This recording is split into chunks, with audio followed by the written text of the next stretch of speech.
सर्वांना माझा नमस्कार। मी कुमारी अंकिता प्रभाकर नगरे, वर्ग 6, जिल्हा परिषद प्राथमिक शाळा कानेगाव, तालुका पूर्णा, जिल्हा परभणी।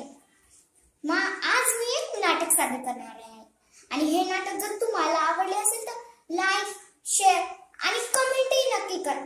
माझ्या नाटकाचे नाव आहे यंदाचा शेतकरी। एके दिवशी मी अभ्यास करून झोपले। कोरोनामुळे शाळांना सुट्ट्या, त्यामुळे दिवसभर इकडचा तिकडचा विचार करून मी झोपले। अचानक मला माझ्या स्वप्नात बाबा दिसले आणि ते स्वप्नातच म्हणाले, अगं बाळा, मी माझं दुःख तुला सांगणार आहे का? या जगात तुझ्या इतका हक्काचा आणि जवळचा माणूस कोणीच नाही।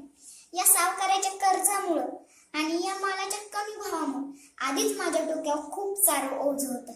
त्यात हा भयंकर कोरोना, तो तर माझा जीव घेण्या उठला आहे। या कोरोनामुळे आपल्याला आपला माल बाजारात विकता येत नाही। अगं बाळ, आपण यावर्षी भाजीपाला लावला होता ना का? या आशेने की उत्पन्न मिळेल, थोडे तुझ्या लग्नासाठी थोडेसे तरी पैसे जमा होतील, पण यातलं काहीच नाही। या कोरोनामुळे आपल्याला भाजीपाला न्यायला वाहनही मिळत नाही। सर्व भाजीपाला मला माझ्या डोक्यावर ठेवून न्यायला लागतो, त्यात हा ओला दुष्काळ, त्यामुळे आपला भाजीपाला नासून चाललाय।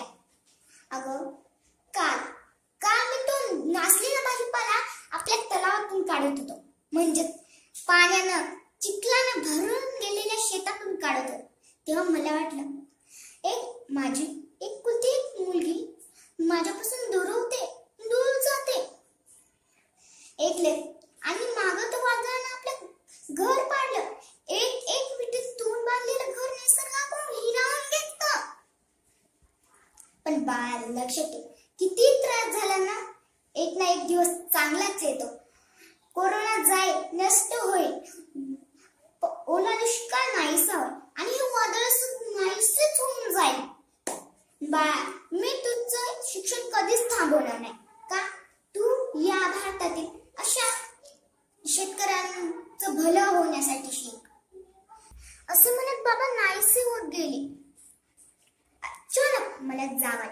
मी बाबांकडे धावत गेले, त्यांना कळकळून मिठी मारली आणि मी म्हणाले, बाबा, एक लक्षात, मी वचन देते तुम्हाला, मी खूप शिकेल, मोठे होईल